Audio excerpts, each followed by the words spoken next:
بسم اللہ الرحمن الرحیم۔ معزز و محتشم سامعین ذی وقار، اللہ رب العزت نے انسان کو اپنی عبادت کے لیے پیدا فرمایا ہے، اس لیے ہر بندہ مومن کو چاہیے کہ وہ اپنی زندگی کا ایک ایک لمحہ غنیمت سمجھ کے اللہ اور اس کے محبوب صلی اللہ علیہ وسلم کی یاد اور ان کی اطاعت کے اندر گزارے۔ احباب ذی وقار، یوں تو سال کا ہر مہینہ، ہر دن، ہر رات کی بڑی فضیلت والی ہے، لیکن اللہ رب العزت کی یہ خاص فیاضی، خاص سخاوت اور خاص کرم نوازی ہے کہ اس نے اپنی محبوب کی امت کو ایسے دن، ایسے مہینے اور نیکیوں کے ایسے حسین سیزنز عطا فرمائے ہیں کہ جن کے اندر بندہ مومن نیکی ایک کرتا ہے، میرا رب اس کے سامنے نیکیوں کے انبار لگا دیتا ہے۔ تو احباب ذی وقار،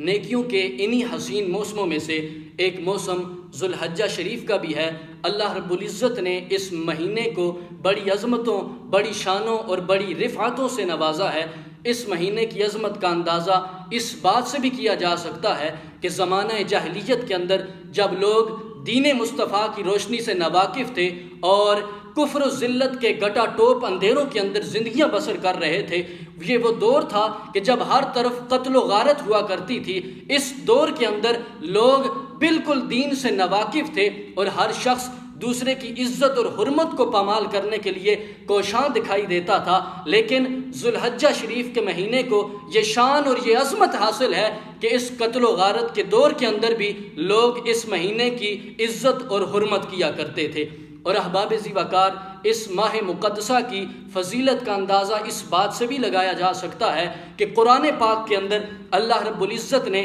منہا اربعۃ حرم کہہ کر جن 4 مہینوں کی حرمت کا ذکر فرمایا ہے، ان 4 مہینوں میں ایک نام ذل حجہ شریف کا بھی آتا ہے۔ اور احباب ذی وقار، پھر ذل حجہ شریف یہ اسلامی سال کا آخری مہینہ ہے،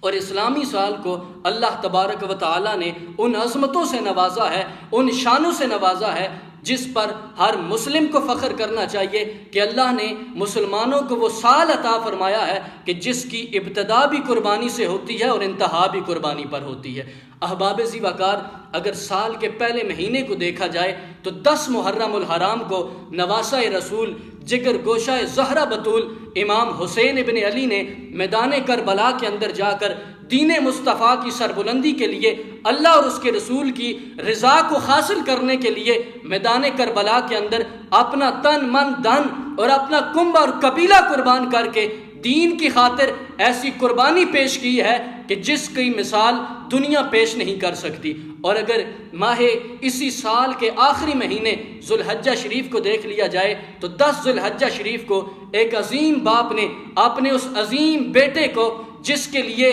90 سال انتظار کیا گیا، وہ بیٹا جس کے خاطر 90 سال باپ نے رب کی بارگاہ میں التجائیں کی، 90 سال دعائیں کی، 90 سال کے بعد اللہ رب العزت نے 14ویں کے چاند جیسا وہ حسین سورج آپ کے گھر کے اندر طلوع فرمایا کہ جس کی پیشانی کے اندر نور محمدی کو رکھا تھا۔ اس عظیم باپ نے اپنے اس عظیم بیٹے کو میدان منا کے اندر لے جا کر اللہ کی رضا کی خاطر رب کے حکم کے مطابق اس کے نرم و نازک گردن کے اوپر تیز ترین چھری رکھ کر تاریخ اسلام کے اندر ایسی قربانی پیش کی ہے کہ جس کے اوپر عرش کے فرشتے بھی ناز کیا کرتے تھے۔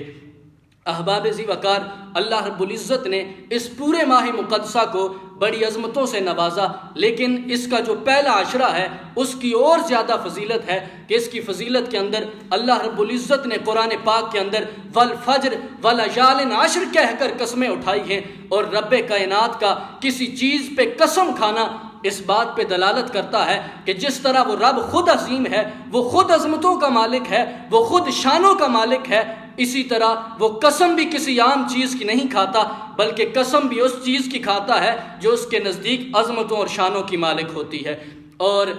علامہ ابن کثیر رحمۃ اللہ علیہ اپنی شرح افاق تفسیر کے اندر ان آیات کی تفسیر کے اندر لکھتے ہیں کہ اللہ رب العزت نے باقی سال کے دنوں کو بھی بڑی عظمتیں عطا فرمائی ہیں، باقی مہینوں کو بھی بڑی رفتیں عطا فرمائی ہیں، لیکن جتنی شانیں ذل حجہ کے پہلے عشرے کو ملی ہیں، اتنی عظمت اور شان سال کے کسی دن کے حصے میں نہیں آئی۔ وجہ یہ ہے کہ یہ وہ عظمتوں والے دن ہیں جن کی قسمیں خود رب کائنات نے قرآن مجید کے اندر کھائی ہیں۔ احباب ذی وقار، ان دنوں کے اندر کون سا خاص عمل ہے جس کو کرنے پہ اللہ رب العزت اپنے بندے کو بہت زیادہ نوازتا ہے؟ وہ عمل روزہ رکھنا ہے۔ حضور علیہ الصلوۃ والسلام کی سیرت سے ہمیں پتہ چلتا ہے، سیدہ عائشہ رضی اللہ تعالی عنہا آپ فرماتی ہیں کہ حضور علیہ الصلوۃ والسلام نے اپنی پوری زندگی کے اندر 4 عمل ایسے حضور کے تھے کہ جن پہ آقا کریم صلی اللہ علیہ وسلم ہمیشہ عمل کرتے تھے۔ ان 4 اعمال میں سے ایک عمل یہ تھا کہ آقا کریم صلی اللہ علیہ وسلم ذل حجہ کے پہلے عشرے کا ہمیشہ روزہ رکھا کرتے تھے۔ اور حضور نے اس کی عظمت کیا بیان فرمائی؟ میرے حضور فرماتے ہیں، آقا کریم صلی اللہ علیہ وسلم نے ارشاد فرمایا، میرے صحابہ، جس شخص نے ذل حجہ کے پہلے عشرے میں کسی دن کا روزہ رکھ لیا، میرا رب اسے ایک روزے کے بدلے پورا سال روزہ رکھنے کے برابر ثواب عطا فرمائے گا۔ اور حضور فرماتے ہیں، جس نے ذل حجہ کی پہلے عشرے کی کسی رات کے اندر قیام فرمایا،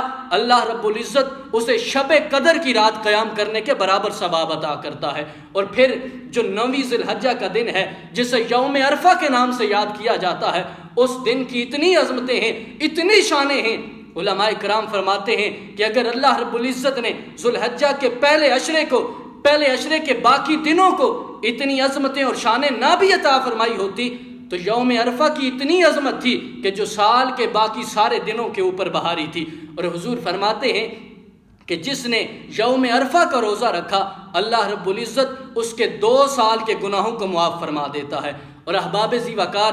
جو بندہ یہ روزے رکھتا ہے انہیں اجر کتنا ملتا ہے؟ امام سفیان ثوری رحمۃ اللہ علیہ بیان کرتے ہیں کہ میں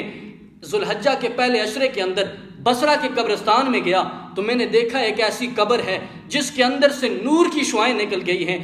رہی ہیں۔ امام سفیان ثوری رحمۃ اللہ علیہ فرماتے ہیں، جب میں نے اس قبر کی یہ امتیازی شان دیکھی کہ پورے قبرستان میں سے یہ ایک ہی ایسی قبر ہے کہ جس کو رب نے اتنی شان عطا فرمائی ہے، جس کے اوپر رب کی اتنی رحمتیں نازل ہو رہی ہیں اور اس کی قبر کے اندر سے نور کی شعائیں پھوٹ رہی ہیں، آپ فرماتے ہیں میں متعجب ہوا، تجسس میں پڑ گیا کہ اس شخص کا عمل کیا تھا جس کی وجہ سے رب نے اسے اتنی امتیازی شان عطا فرمائی ہے۔ امام سفیان ثوری فرماتے ہیں، میں اسی تجسس میں پڑا تھا کہ ہاتف غیبی سے آواز آتی ہے، اے سفیان ثوری، پریشان ہونے کی ضرورت نہیں، ذی الحجہ کے پہلے عشرے کے روزے رکھنا شروع کر دو، جب تم روزے رکھو گے کل مرو گے تو تمہاری قبر سے بھی نور کی شعائیں نکلیں گی۔ احباب ذی وقار، اس لیے ان دنوں کو ہم نے غفلت کے اندر نہیں گزارنا، سستی کے اندر نہیں گزارنا، بلکہ اللہ اور اس کے محبوب صلی اللہ علیہ وسلم کی یاد اور آپ کی فرما برداری کے اندر گزارنا ہے۔ اللہ رب العزت کی بارگاہ میں دعا گو ہوں، مالک کائنات ہمیں عمل کی توفیق عطا فرمائے۔